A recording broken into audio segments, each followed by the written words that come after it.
La bolilla 20 trata sobre los contratos de colaboración empresaria, de la colaboración empresaria en general y de los contratos o negocios jurídicos vinculados con la colaboración empresaria.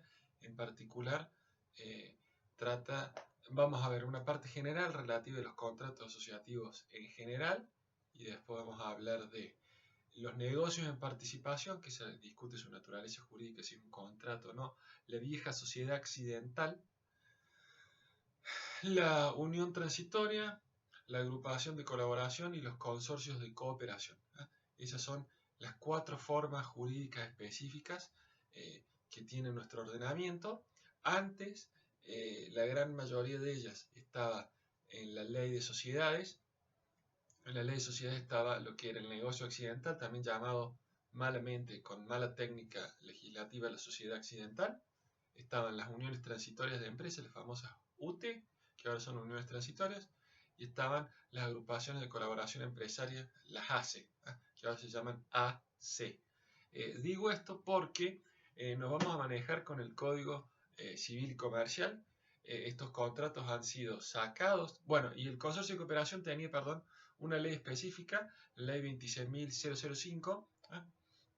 Esa ley se derogaron los artículos correspondientes a los contratos asociativos en la ley de sociedades y ha sido todo regulado en el Código Civil. Entonces vamos a estudiar todo la normativa correspondiente que está establecida en el Código Civil. No obstante ello, es importante tener en cuenta que en cierta manera no ha habido grandes cambios en los contratos y en la regulación de cada una de estas figuras. Entonces, si tienen algún libro relacionado o, o que trata la ley de sociedades en su anterior redacción, no les va a generar mayor inconveniente si pueden ir haciendo el paralelismo entre el funcionamiento de estos institutos y las normas propias y específicas establecidas en el Código Civil Comercial. Como primera cuestión, tendríamos que hacer un pantallazo general de qué es la colaboración empresaria, cómo surge esta cuestión de la colaboración empresaria, colaboración entre dos o más sociedades. Ya a partir del siglo XX, el gran desarrollo del capitalismo a nivel industrial y la expansión del mismo y la cada vez más creciente globalización e interdependencia del comercio internacional ha llevado a que las sociedades y las empresas colaboren a los efectos de llevar a cabo determinados proyectos. Eso ha determinado que muchas veces un determinado emprendimiento comercial no se ha llevado a cabo por una sola sociedad, como podría ser un paradigma, si se quiere, clásico, y se ha llevado a cabo por varias sociedades. El problema o la cuestión pasa por cómo hacemos para que, cómo se iban a organizar esas sociedades. Si desecháramos la idea de los contratos de colaboración empresaria, tendríamos que necesariamente recurrir a que las sociedades que quieren llevar a cabo un determinado emprendimiento tengan que hacer una sociedad ad hoc para ese emprendimiento. ¿Qué pasa actualmente, no? Sigue pasando, ¿no? Dos o más sociedades quieren llevar a cabo un determinado negocio, un determinado proyecto empresario, constituyen a una sociedad de la cual son socios todas esas sociedades, a los efectos de que se utilice como vehículo jurídico, como estructura jurídica para llevar a cabo ese negocio. Esa es una alternativa completamente válida. Antes existía, ahora sigue existiendo. En ese sentido, no hay nada incorrecto con ello. Nosotros estamos nada más que estudiando distintas formas en que se puede dar. Gracias a lo que es el desarrollo de la autonomía de la voluntad y la creatividad de los empresarios y sus asesores legales, empezó a surgir siglo XIX, siglo XX, la figura de los contratos asociativos de empresas como manera, como forma jurídica a través de la cual se instrumentaban estas relaciones entre empresas dirigidas a la consecución de un determinado proyecto, a la realización de una determinada actividad conjunta sin la necesidad de constituir una nueva sociedad y con una estructura contractual claramente libre y escapada de lo que son a lo mejor las rigideces en las estructuras típicas establecidas en la ley de sociedades, que como dijimos establece estructuras jurídicas, establece tipos. Contrato de colaboración empresaria pueden servir más como un guante para un determinado emprendimiento. Pueden quedar como un guante en el sentido que pueden ser pueden quedar de manera más cómoda a las personas que intervienen en cuanto a la forma de intervenir, salir, qué facultades se van a dar, qué facultades no se van a dar. La colaboración empresaria se puede establecer a través de diversos mecanismos contractuales. La primera noción que nos viene cuando hablamos de colaboración empresaria es el concepto de joint venture, es un concepto inglés del derecho anglosajón, y bajo ese concepto se englobaba la idea de que dos sociedades recurrían a un convenio entre ellas, dos o más sociedades recurrían a esta forma jurídica de la joint venture a los efectos de agruparse para llevar a cabo un determinado emprendimiento con fin lucrativo. Se caracterizaba porque no existía ninguna exigencia específica en cuanto a duración del emprendimiento o tipo de emprendimiento a realizar o en qué debía consistir o no el fin de lucro. Que ya vamos a ver que las distintas formas que vamos a estudiar, el negocio en participación, la unión transitoria, la agrupación de colaboración, el consorcio, sí tienen algunas particularidades, primero que la diferencian entre ellos y que las caracterizan. No obstante ello, no obstante de haber contratos específicos en materia de colaboración empresaria, contratos asociativos específicos, la ley sabiamente establece una parte general a partir del 1442 del Código Civil Comercial, establece la posibilidad de que existan contratos asociativos innominados. Aparte de estos cuatro que yo le mencioné, el negocio en participación, la UTE, la ACE y el consorcio de cooperación, aparte de estos cuatro contratos asociativos innominados. De esa forma, volviendo a esta idea del joint venture y la posibilidad de la plena libertad contractual al momento de diagramar la colaboración empresaria a los efectos de desarrollar o en miras a desarrollar un emprendimiento empresario. Esto no pasaba en la ley de sociedades. La ley de sociedades en ese sentido era bastante rígida. La ley de sociedades y la ley 26005 eran rígidas, establecían esos supuestos y la doctrina discutida, por ejemplo, en base a lo que es el principio de autonomía de la voluntad de los contratos, yo podría hacer algo distinto. ¿Qué va a pasar con mis vinculaciones con terceros? ¿Cómo voy a proceder en cuanto a la imputación de las obligaciones o no? El Código Civil viene en cierta manera a responder a eso y a decir, bueno, por más que usted no se ajuste a alguno de los contratos típicos en materia de colaboración empresaria, lo mismo puede celebrar contratos asociativos de manera innominada, estableciendo el contenido que las partes pretendan o entiendan que es más conveniente para sus intereses. Los contratos asociativos de manera innominada están regulados en los artículos 1442 a 1447. Básicamente se establecen principios generales y la ley permite, aparte de las cuatro clases, los cuatro tipos de contratos asociativos que vamos a leer, permite la posibilidad de estipular, como dijimos, contratos asociativos de manera indeterminada. Estoy utilizando en esta bolilla el concepto de contrato de colaboración empresaria y contrato asociativo como sinónimo. Alguien me podría decir, bueno, hay contrato de colaboración empresaria que no son contratos asociativos, como el contrato de franquicia, el contrato de fideicomiso, el contrato de distribución, de concesión, de agencia, son contratos de colaboración del mercado. Sí, se podría decir eso. no vamos a entrar en disquisiciones lingüísticas de clasificaciones, vamos a utilizar el concepto de contrato asociativo como sinónimo de contrato de colaboración empresarial. Lo primero que hay que tener en cuenta, lo que nos dice el artículo 1442, los contratos asociativos no son personas jurídicas. Acuérdense, las relaciones jurídicas en nuestro derecho siempre se van a llevar a cabo o van a involucrar una relación personal o una relación real. Esto es, una relación entre una persona con otra persona o una relación entre una persona y una cosa. El contrato es un acuerdo entre partes, nunca va a poder constituir el contrato un centro de imputación. Quienes van a servir como centro de imputación, con quien se van a establecer las relaciones jurídicas, van a ser con personas. Ya vamos a ver que en alguno de estos contratos lo que va a ocurrir es que determinadas personas, ya sea por sí mismas, ya sea representando a los contratantes del contrato asociativo, se vinculan con terceros. Pero esos representantes no van a ser representantes de una persona jurídica, sino van a actuar como representantes, en todo caso, de las partes.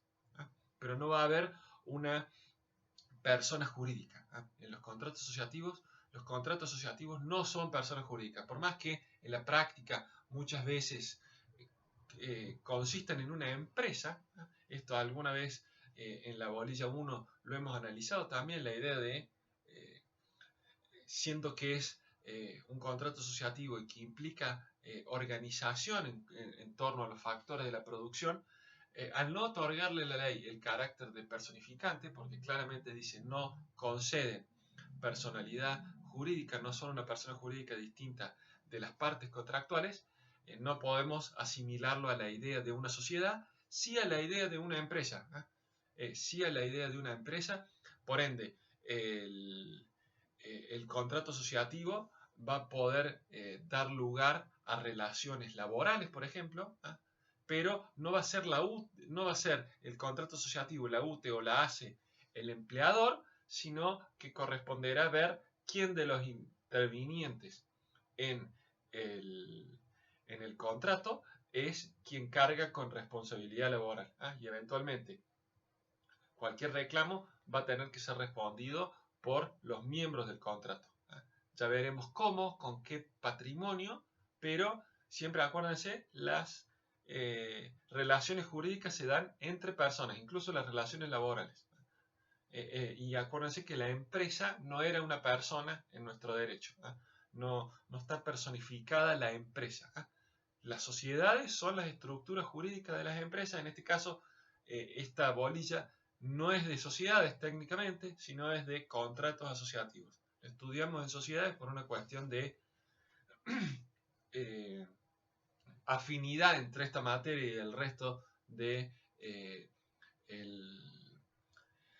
el resto del orden jurídico societario, si se quiere llamar, y aparte porque son, como nos dice el programa, una forma de organización.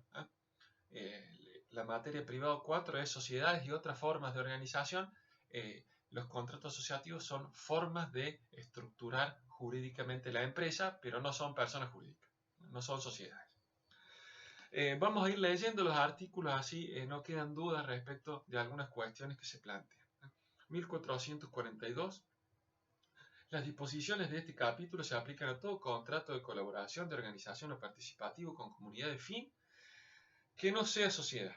A estos contratos no se les aplican las normas sobre la sociedad, no son ni por medio de ellos se constituyen personas jurídicas, sociedades ni sujetos de derecho.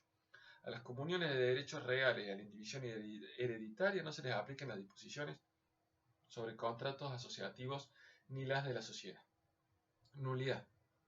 Si las partes son más de dos, la nulidad del contrato respecto de una de las partes no produce la nulidad entre las demás partes. El cumplimiento de una no es excusa de las otras, excepto que la prestación de aquella que ha incumplido o respecto de la cual el contrato es nulo sea necesaria para la realización del objeto del contrato. ¿Qué nos están diciendo estos dos artículos? Cuando hablamos de contrato de participación societaria, no podemos estar hablando de sociedad, ni siquiera de una sociedad de hecho. ¿Se acuerdan que en la bolilla 1 y en la bolilla 2, cuando hablábamos de los elementos esenciales no tipificantes de las sociedades y la crisis de la tipicidad en materia societaria, poníamos la gran discusión de decir, bueno, hay algunos contratos, yo les daba el ejemplo del contrato de arrendamiento rural, por ejemplo, ¿en qué se diferencia ese contrato de un contrato de sociedad? Si el artículo 17 y el artículo 21 nos daban la idea de decir, bueno, se pueden emitir elementos esenciales del contrato de sociedad y lo mismo vamos a tener sociedad. Bueno, ¿qué pasa eso en materia de contratos asociativos? El contrato asociativo puede ser un contrato de sociedad en donde se han emitido elementos no tipificantes de la sociedad. La lógica sistemática nos lleva, o sea, sistémica, no sistemática, sistémica de todo el ordenamiento jurídico como un todo, o sea, la ley de sociedades como ley especial y el Código Civil y Comercial como ley general, nos llevarían a la respuesta negativa, ¿no? Si expresamente nos está diciendo que no pueden ser sociedades, no pueden ser tampoco sociedades de hecho, no pueden ser consideradas sociedades de hecho, siempre y cuando, por supuesto, nos manejemos dentro de los límites que nos establece la ley. Ya si, por ejemplo, se venció el plazo establecido en el contrato y sigue funcionando, entre comillas, como una empresa, el contrato asociativo, podríamos pensar en la idea de una sociedad de hecho. Los contratos asociativos, dijimos, no son personas jurídicas, son contratos. Quienes intervienen, las partes que intervienen en los contratos asociativos, ya vamos a ver que pueden ser sociedades, también puede haber personas físicas que sean contrayentes, que sean partes, que sean constituyentes de estos contratos asociativos. Los contratos asociativos, como bien lo indica el nombre y como nos lo da a entender el artículo 1443, son contratos plurilaterales en donde el interés de cada una de las partes se ve satisfecho no por la prestación que realicen las otras partes, sino por el desarrollo de una actividad común. Por ende, si la prestación de las otras partes o el vínculo de las otras partes es nulo o se incumple con la obligación, no damos lugar a la resolución o a la nulidad, salvo que sea algo determinante en materia contractual. La idea de que lo que le interesa a las partes es el desarrollo de la actividad. El artículo 1446 y 1447, sumados a lo relacionado con el artículo 1442, nos permiten sostener esta idea que habíamos dicho anteriormente respecto de la autonomía y la voluntad en materia de contratos asociativos. De acuerdo a lo que nos dice la letra del 1442 más el 1446, que nos dice lo siguiente: además de optar por los tipos que se regulan en las secciones siguientes de este capítulo, las partes tienen libertad para configurar estos contratos con otros contenidos. 1447, aunque la inscripción esté prevista en las secciones siguientes de este capítulo, los contratos no inscriptos producen efectos entre las partes. Claramente, del juego armónico de estos tres artículos tenemos lo que yo les señalaba anteriormente, la posibilidad de tener contratos asociativos innominados y contratos asociativos nominados, si se quiere, con tipicidad normativa, los que dijimos, la UTE, la ACE, el negocio en participación y el consorcio de cooperación. La regla general en materia de contratos asociativos es que no están sujetos a formalidad, eso nos dice el artículo 1444. El tema es que ya vamos a ver que si bien el artículo 1444 nos trae un principio general, tanto en materia de UTE, como en materia de ACE, como en materia de consorcio de participación, los artículos, si los quieren anotar ahí al lado del 1444, son el 1455, el 1464 y el 1473. Nos van a exigir para la UTE, la ACE y el consorcio la escritura pública en inscripción en el registro público. Quedaría esta libertad de forma para los contratos asociativos innominados, si se quiere, y para el negocio en participación también, esta libertad de formas. Los contratos, en principio, producen efectos entre partes.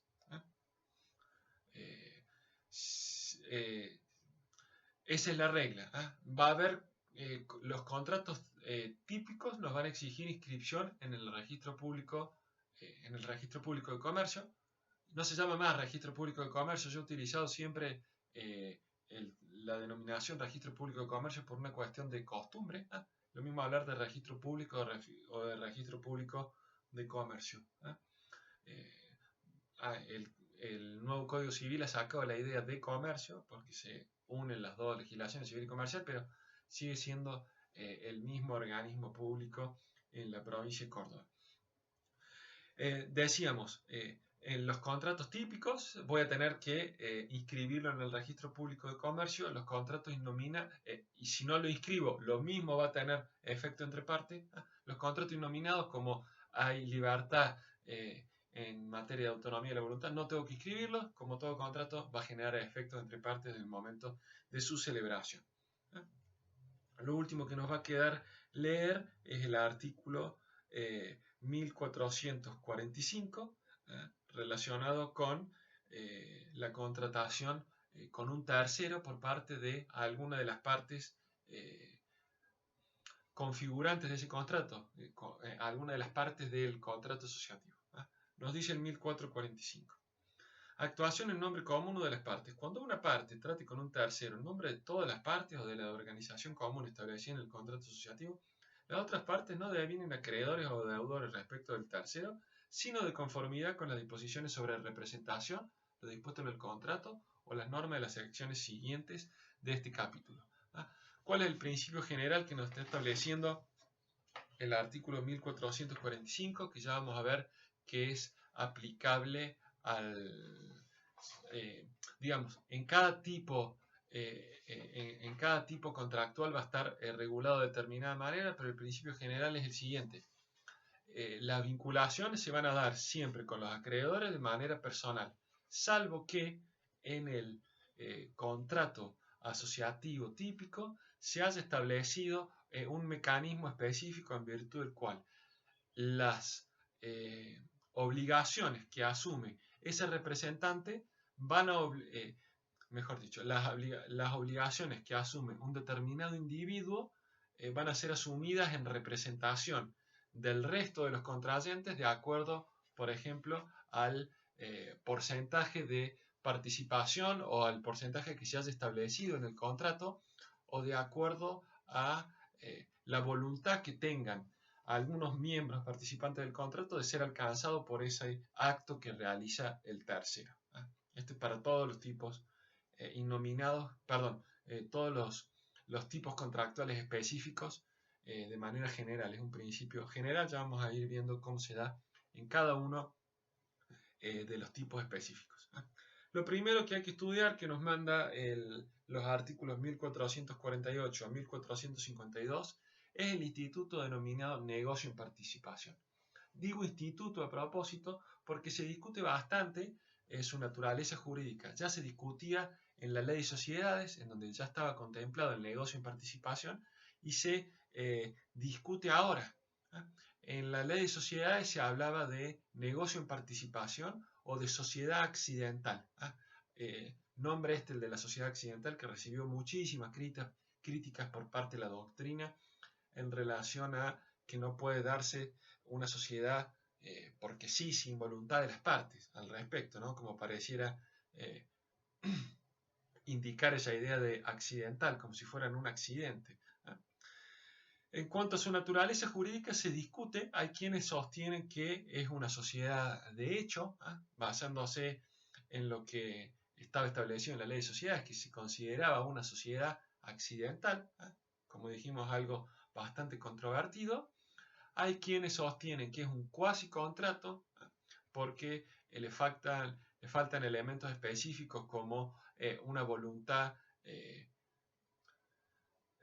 digamos, duradera, específica como contrato, y aquellos que efectivamente, y así lo ha receptado el Código Civil y Comercial, que establece o que lo conceptualiza como un contrato, el negocio en participación. ¿Qué es el negocio en participación en sí? Es una vinculación transitoria, ocasional, entre dos o más personas, que pueden ser sociedades o sociedades y o personas. Vinculación transitoria entre dos o más personas dirigidas a la realización de uno o más negocios concretos y determinados, siempre de carácter transitorio. Nos va a decir el artículo 1000, esa es la idea, y esa transitoriedad y algunas cuestiones vinculadas con los efectos y quién se vincula con los terceros es lo que ha sido criticado al instituto, por supuesto un instituto muy poco usado en la práctica y muy discutido en cuanto, no solo en cuanto a su utilidad, sino en cuanto a su naturaleza jurídica. Pero bueno, la ley lo ha vuelto a receptar en el Código Civil y Comercial y le ha dado el nombre de, o se ha inclinado por denominarlo como negocio en participación. Nos dice el artículo 1448. El negocio en participación tiene por objeto la realización de una o más operaciones determinadas a cumplirse mediante aportaciones comunes y a nombre personal del gestor. No tiene denominación, no está sometido a requisitos de forma ni se inscribe en el registro público. En este acuerdo que celebran dos o más personas, dos más comerciantes, si se quiere, orientado a realizar un acuerdo de vigencia transitoria solo para la realización de determinadas operaciones específicas, vamos a tener dos tipos de socios o dos tipos de personas involucradas. Por un lado, en un polo de la relación contractual vamos a tener al llamado socio gestor, ya vamos a leer el artículo 1449, y por otro lado, en el otro polo de la relación contractual vamos a tener al socio partícipe. Siempre teniendo en cuenta que por más de que hablemos de socio, no estamos hablando de una persona jurídica. Por más de que se hable de socios y alguien podría decir, bueno, entre ambas personas hay un vínculo social, la ley claramente establece, como ya hemos visto, que no son personas jurídicas. Antes la sociedad accidental tenía una denominación, hasta donde yo me acuerdo, en la ley de sociedades ahora específicamente dicen no tienen denominación.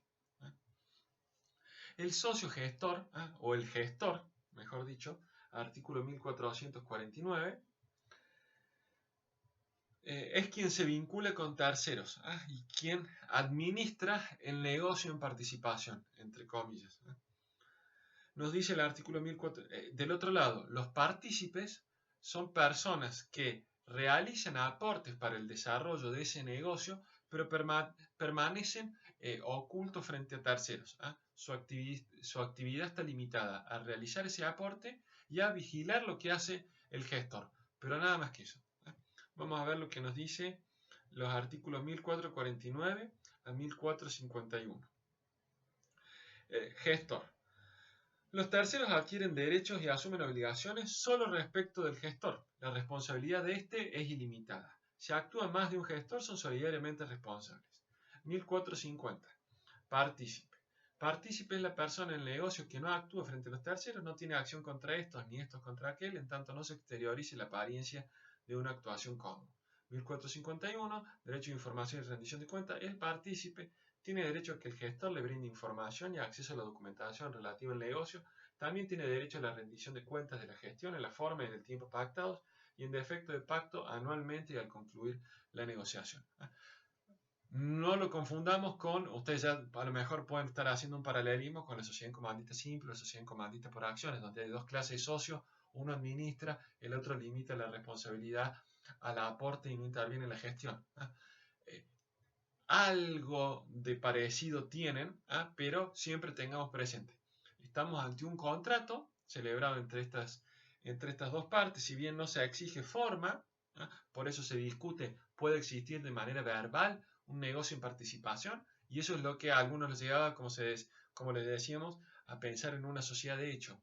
La idea es que algún tipo de forma existe, lo que no hay es una forma sacramental, tiene que haber alguna manifestación de la voluntad para poder tener presente o poder acreditar la existencia de esta vinculación contractual.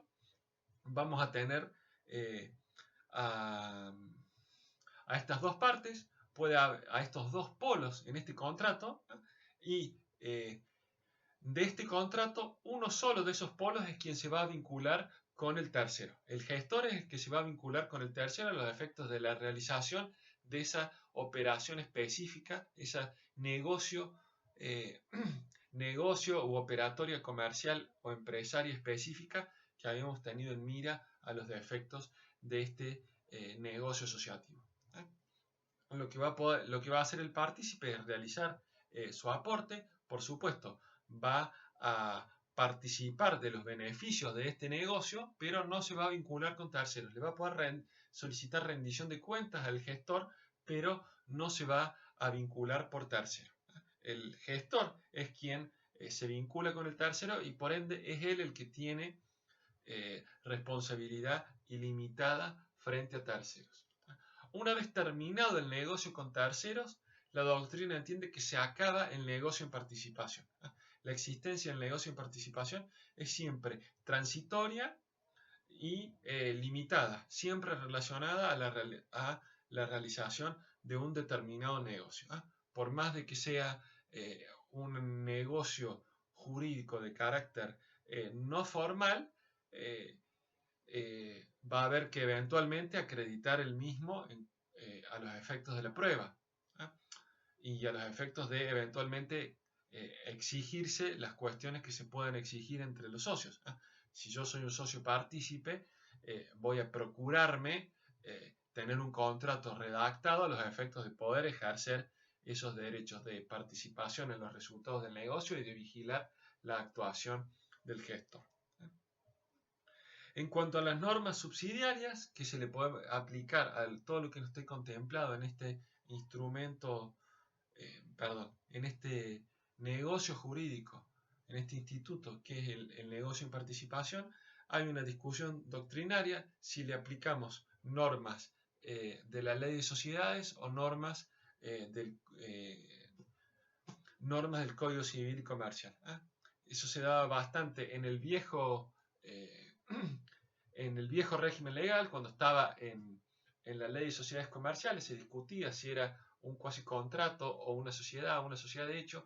La lógica sería que ahora las normas supletorias que se le aplican a este negocio son las normas del Código Civil y Comercial. En primer lugar, la primera parte general de los contratos asociativos y el resto de las normas propias del Código Civil y Comercial. Pasamos al otro tipo contractual de los contratos asociativos, que son las agrupaciones de colaboración. Vamos a seguir el régimen, estoy viendo la duración de lo que estoy hablando, ¿no? ¿Cuántos minutos vamos? El régimen que viene establecido en el código. Tenemos desde los artículos 1453 a 1462 regulada lo que es las agrupaciones de colaboración. Antes se llamaban agrupaciones de colaboración empresaria, ahora se llaman directamente la agrupación de colaboración. Es un contrato, la agrupación de colaboración empresaria, ya vamos a leer la definición específica. La característica fundamental es que es una organización de carácter permanente. Ya vamos a ver que justamente con la ACE, con la UTE y con el consorcio de cooperación ya vamos a entrar a organizaciones empresariales, si se quiere, de carácter permanente. Contratos destinados a tener una permanencia en el tiempo, no para un solo negocio como en el negocio en participación, sino una permanencia en el tiempo. La ACE es una organización permanente entre dos o más, vamos a llamar comerciantes, vamos a llamar empresarios, que pueden ser individuos o sociedades, personas físicas individuales o sociedades con domicilio en el país. Esto es importante saberlo. Todos los tipos contractuales establecidos en el Código Civil y Comercial, las UTE, las ACE y los consorcios de cooperación, siempre van a tener que ser partes, sociedad, o mejor dicho, se va a requerir que quienes sean partes en los contratos tengan domicilio en el país. Si quiero hacer intervenir en un contrato asociativo a una sociedad constituida en el extranjero, la única forma que voy a tener que hacer es recurrir a la parte general, hacer un contrato asociativo de manera innominada. Ahí sí voy a poder tener como parte a una sociedad constituida en el extranjero.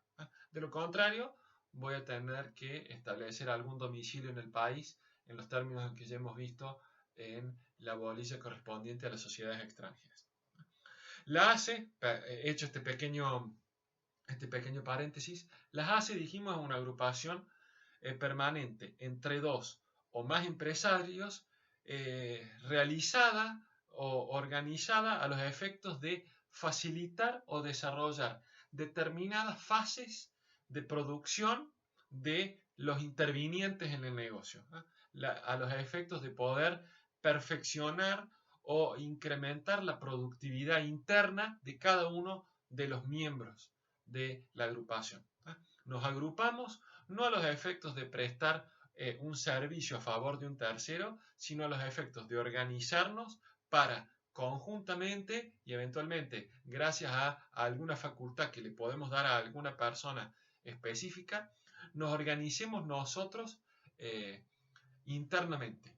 La idea es que la ACE, a diferencia de los otros tipos contractuales que vamos a ver, no va a tener un fin de lucro inmediato.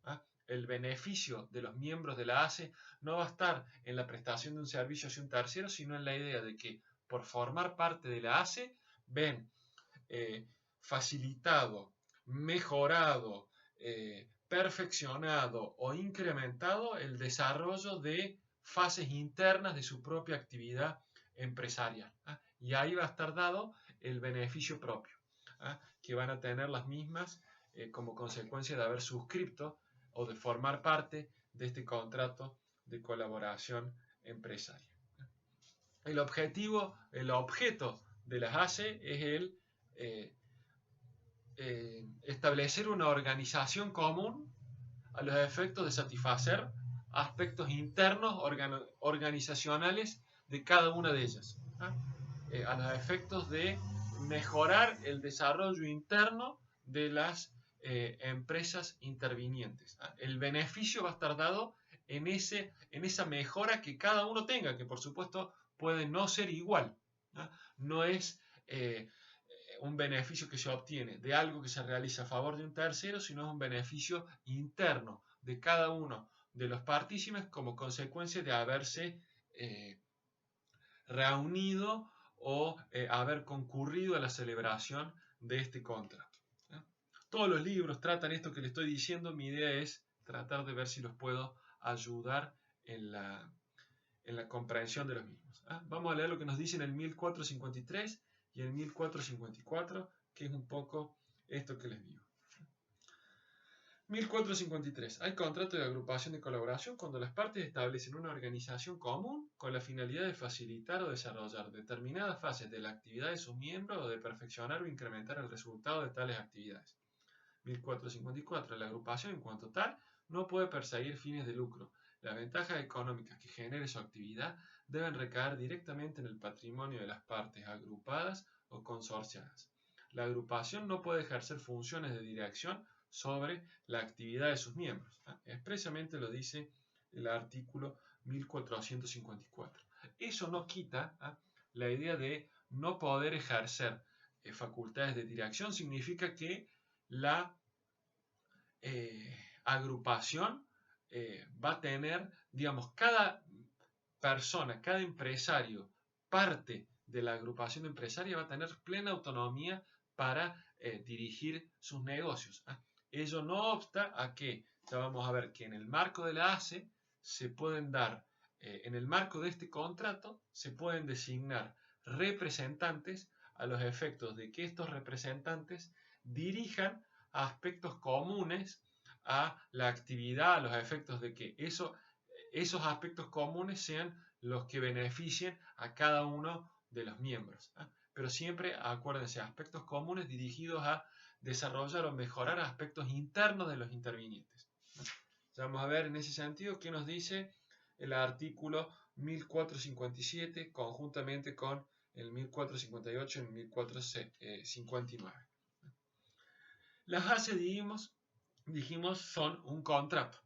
en el artículo 1455, la ley estipula la forma del contrato y el contenido del contrato. Vamos a leerlo rápidamente y nos vamos a detener en algunas, no en todas las cuestiones, sino en algunas que son las más relevantes para tener en cuenta. 1455. El contrato debe otorgarse por instrumento público o privado con firma certificada notarialmente e inscribirse en el registro público que corresponde. Una copia certificada con los datos de su correspondiente inscripción debe ser remitida por el registro al organismo de aplicación del régimen de defensa de la competencia. Todo esto ya lo hemos visto. El contrato debe contener, acá esto sí es importante, el objeto de la agrupación, a qué se va a dedicar, cuál va a ser esa actividad común que va a desarrollar la agrupación a los efectos de ver cómo esa actividad común mejora la actividad interna de cada una de las partes. Por ejemplo, vamos a hacer una agrupación de colaboración empresaria a los efectos de que sea la agrupación, a través de un representante que designamos todos los partícipes, quien vaya a comprar determinados productos. Y ese producto se lo van a vender más barato a la agrupación que si nos lo vendieran a cada uno de los partícipes de manera individual. Y de esa manera, no es que ganamos por una compra, sino que ganamos por cómo esa compra repercute en cada uno de nuestros procesos productivos internos. Esa vendría a ser un ejemplo de una agrupación de colaboración empresaria, si se quiere. Y se podría estipular eso específicamente como objeto de la agrupación en el contrato. ¿Por qué tiene que estar establecido cuál es el objeto? Porque eso va a ser a cuestiones de imputación o no a la totalidad de los partícipes o a alguno solo. La duración, que no puede exceder más de 10 años. Ya vamos a ver que la duración es algo específico en materia de los contratos asociativos típicos nominados, siempre van a requerir un plazo de duración.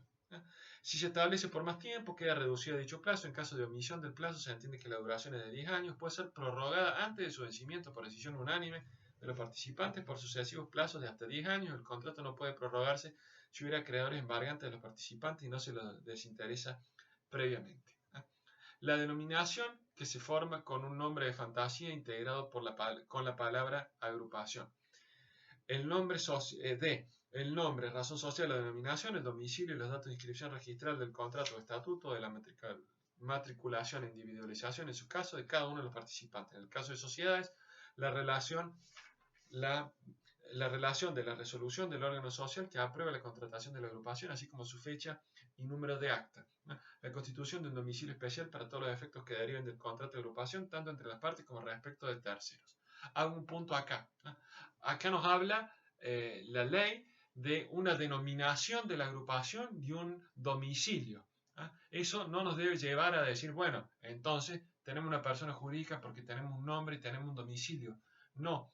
El único efecto en que se establece una agrupación, se establece la designación de un nombre y el establecimiento de un domicilio a los efectos de una mejor organización de la gestión de la empresa que nace como consecuencia de este instrumento de colaboración empresaria. A los efectos de que el día de mañana el representante de la colaboración empresaria, el representante de la agrupación de colaboración, esa persona que cada uno de los partícipes va a establecer como su representante, no es que va a representar a la colaboración, a la agrupación. La agrupación la hace, no es una persona jurídica, acuérdense, va a representar a cada uno de los miembros y a los efectos de brindar mayor claridad al tercero de saber a quién está representando y poder decir, en vez de estar diciendo yo represento fulano, represento a la agrupación. Por eso es que se inscribe la agrupación y por eso de esa manera se busca proteger al tercero. Lo mismo con el establecimiento de un domicilio para que el tercero sepa que si se vinculó con alguien que desea hablar en representación de la agrupación, de los miembros de la agrupación, pueda directamente notificarlo a ese domicilio y no tener que ir notificándolo a los domicilios de todos. F. Seguimos con el contenido del contrato. Las obligaciones asumidas por los participantes, las contribuciones debidas al Fondo Común Operativo y los modos de financiar las actividades comunes. G, la participación que cada contratante ha de tener en las actividades comunes y en sus resultados. H, los medios, atribuciones y poderes que se establecen para dirigir la organización y actividad común, administrar el fondo operativo, representar individual y colectivamente a los participantes y controlar su actividad al solo efecto de comprobar el cumplimiento de las obligaciones asumidas. Estos artículos F, G y H nos ponen, ponen la lupa sobre lo que es el núcleo de la organización empresaria en sí. Se van a establecer vínculos contractuales que van a determinar qué tiene que hacer cada parte en relación a la agrupación. La agrupación como ente cooperativo, si se quiere, o de colaboración empresaria, no como persona jurídica. Van a ver que son todas obligaciones que se tienen entre ellos, entre sí, de manera asociativa.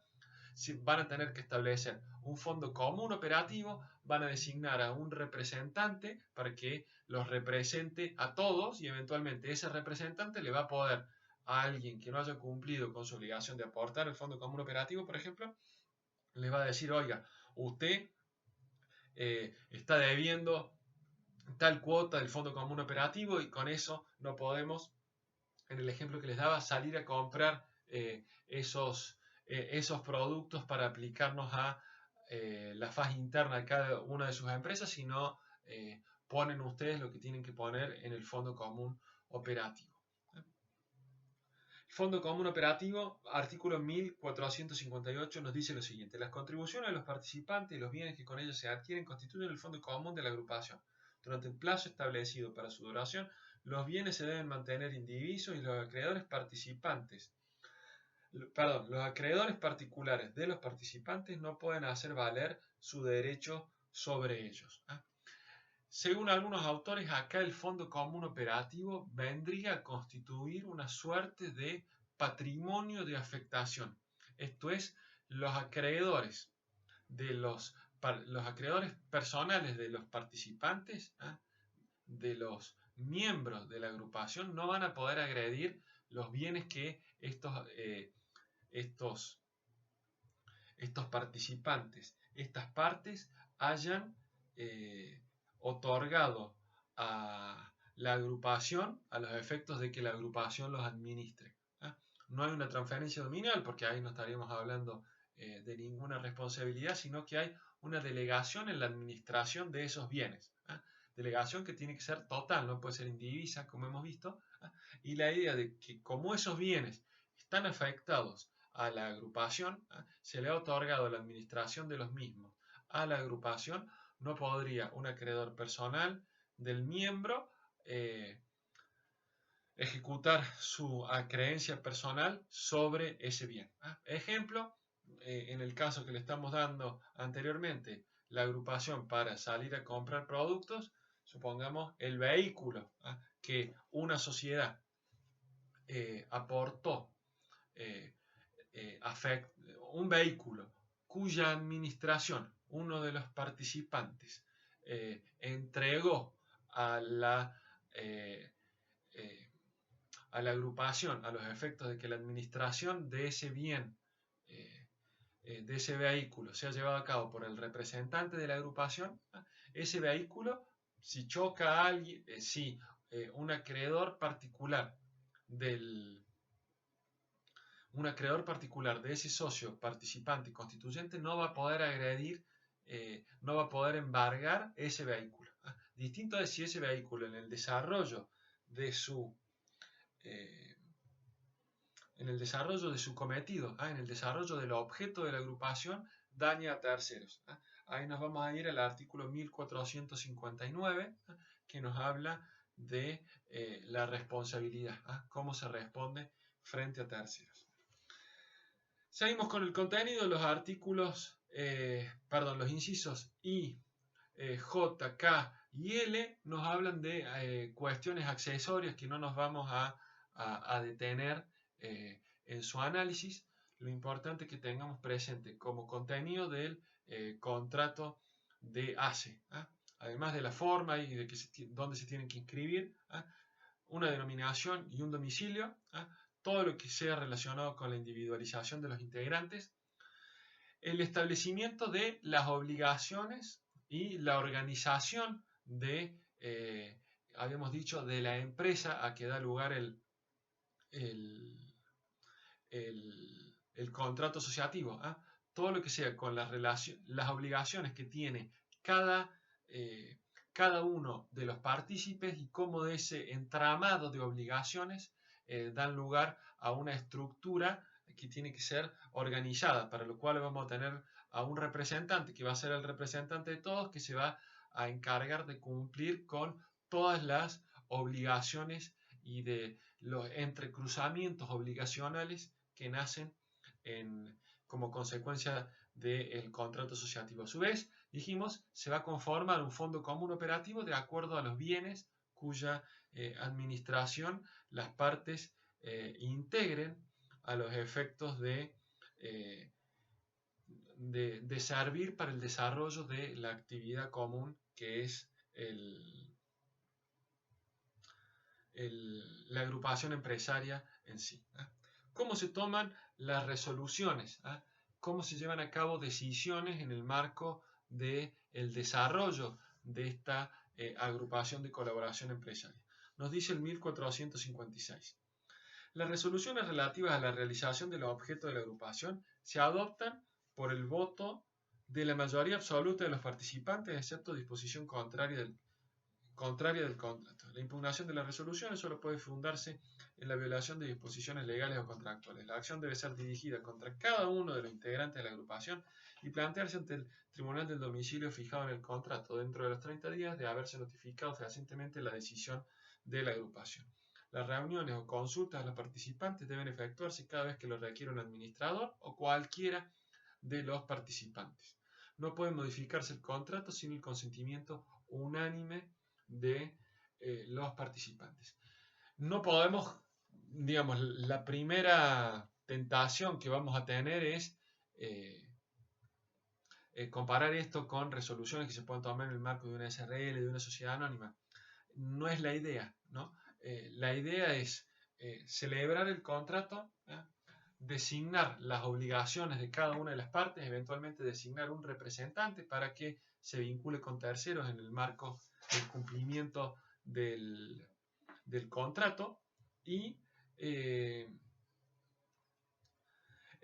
cualquier resolución que haya que tomar respecto a lo que pueda plantearse en el desarrollo de la agrupación, etcétera, lo vamos a tomar por mayoría absoluta. El artículo 1457 y 1458 ya los hemos leído. Lo único que nos va a quedar para leer es qué pasa con la responsabilidad frente a terceros y cómo se extingue este contrato de colaboración empresarial. Hemos visto que me interesa que recapitulemos un poco en relación a lo importante en materia de agrupación de colaboración empresaria. La conceptualización de la misma, que nos va a permitir diferenciarla del resto, ya vamos a ver cómo. ¿Cuál es el objeto? ¿Para qué se constituye una agrupación de colaboración empresaria? ¿Cuál es la razón de ser? El contenido del contrato, esta idea de establecimiento de una organización con relaciones interpersonales cruzadas, un entramado de relaciones, la constitución de un fondo común operativo, eventualmente la designación de un representante, pero siempre sin llegar a a poder sostener que estamos ante una persona jurídica, sino ante relaciones interpersonales en donde a alguna persona que designemos como representante se le encarga el mandato de hacer cumplir las mismas. Dijimos, la conceptualización, la diferenciación con las otras figuras, el objeto del contrato, cuál es el contenido, cómo son, qué es el fondo común operativo, qué facultades de decisión hay sobre los miembros. Acuérdense que quien vaya a ser designado como representante de las agrupaciones de colaboraciones empresarias no tiene facultades de dirección sobre los miembros. Y lo que nos queda ver ahora, la responsabilidad frente a terceros y la extinción. Nos dice el artículo 1459. Obligación y solidaridad. Los participantes responden ilimitada y solidariamente respecto de terceros por las obligaciones que sus representantes asuman en nombre de la agrupación. La acción que expedita después de haberse interpelado infructuosamente al administrador de la agrupación. El demandado por cumplimiento de la obligación tiene derecho a oponer las defensas personales y las comunes que correspondan a la agrupación.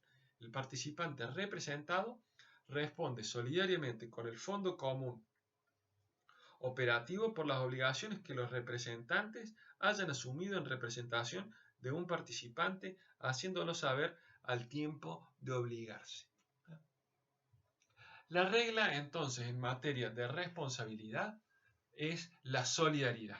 Acuérdense que no hay una persona jurídica distinta. Entonces, si a algún partícipe de manera específica o al administrador se le han efectuado un reclamo por el cumplimiento de alguna obligación, por ejemplo, la persona a la cual le fui a comprar esos productos que les dije anteriormente, esa persona, ante la insatisfacción de su crédito, va a poder dirigir su reclamo a cualquiera de los miembros de la agrupación, a cualquiera de las partes contractuales. Eso es lo que nos dice la ley, solidaridad. Nos va a decir solidaridad y, por supuesto, la persona que termina pagando va a poder darse vuelta e iniciar una acción de reembolso en materia de, digamos, aplicando principios generales en materia de solidaridad. Pueden existir dos tipos de vinculaciones del representante frente a los terceros.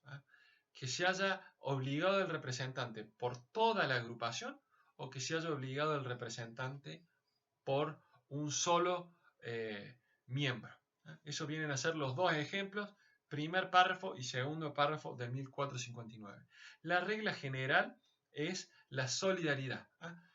Cuando quien se vincula es el representante en nombre de la asociación, se entiende que es el representante termina obligando de manera solidaria, o mejor dicho, termina generando responsabilidad solidaria para todos los miembros de la agrupación. Cuando el representante se vincula con terceros solo en nombre de un participante, nos dice la ley 1459 en su segundo párrafo, ese participante va a responder solidariamente con el fondo común operativo. O sea que en cierta manera también el resto de los participantes va a haber respondido porque otorgaron o cumplieron obligaciones respecto de ese fondo común operativo y no lo van a poder restituir, no se les va a poder restituir los mismos al final de la extinción del contrato. Entonces, en ese caso, va a responder el participante y solidariamente el fondo común operativo, que no es una persona jurídica distinta, sino lo que quiere decir la ley es, van a tener que soportar cada uno de los miembros participantes en proporción a lo que hubieran aportado al fondo común operativo, que también el acreedor, la persona con la cual se vinculó el representante en nombre de una sola persona, pueda ir contra esa persona, pero también contra el fondo común operativo que constituyeron todos. Eso en cuanto a la responsabilidad frente a terceros. La idea de la solidaridad como pauta, tenemos dos tipos de obligaciones que asume el representante o que puede asumir la persona que se designe como representante para representar a todos y puede actuar representando a todos o representando a uno solo. Pero vamos a ver que los supuestos de solidaridad no son similares. Va a haber solidaridad en los dos supuestos. Se va a dar de manera distinta, pero al fin y al cabo es solidaridad. El artículo 1461 nos habla de cómo se extingue este contrato, cuáles son la manera o las formas de extinción de este contrato, que tiene particularidades respecto de la parte general de los contratos y cómo se extinguen los contratos en general, porque bueno, se acuerdan que habíamos dicho lo relacionado con la nulidad y con la resolución y con el incumplimiento y los vicios de la Constitución, en principio no eran aplicables a este contrato si el contrato podía subsistir a pesar de esas nulidades o de esos incumplimientos obligacionales de alguno de los miembros, si hubiera otros miembros. Podía subsistir, subsiste. En 1461 lo vamos a dejar leído. Nos dice, el contrato de agrupación se extingue. A, por la decisión de los participantes. B, por la expiración del plazo por el cual se constituye, por la consecución del objeto para el que se forma o por la imposibilidad sobreviniente de lograrlo. C, por reducción a 1 el número de participantes. D, por incapacidad, muerte, disolución o quiebra de un participante, a menos que el contrato previera su continuación o que los demás participantes lo decidan por unanimidad. E, por decisión firme de la autoridad competente que considere que la agrupación, por su objeto o por su actividad, persigue la realización de prácticas restrictivas de la competencia. F, por causas específicamente previstas en el contrato. 1462.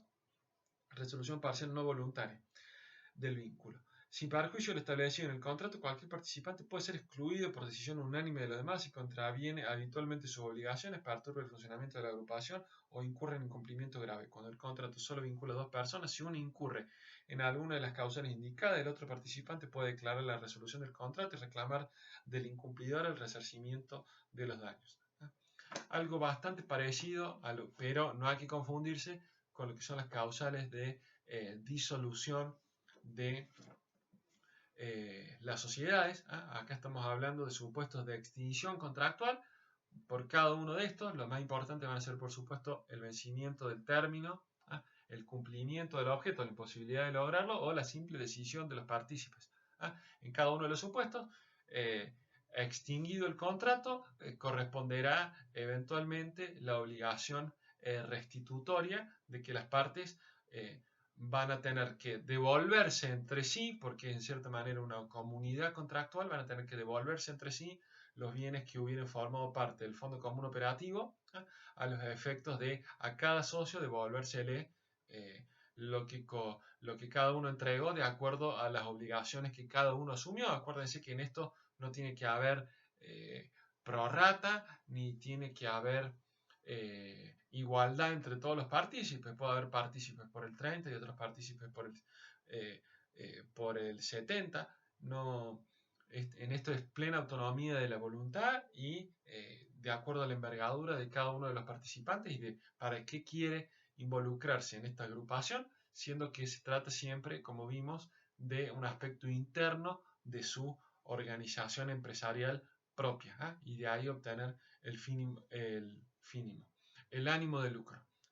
Con esto terminamos lo que son las ACE, que son, les diría, el contrato de colaboración menos común, y a continuación vamos a seguir con lo que son las UTE y los consorcios de cooperación, que eso sí tienen más repercusión en la práctica, son más habituales de ver en la práctica.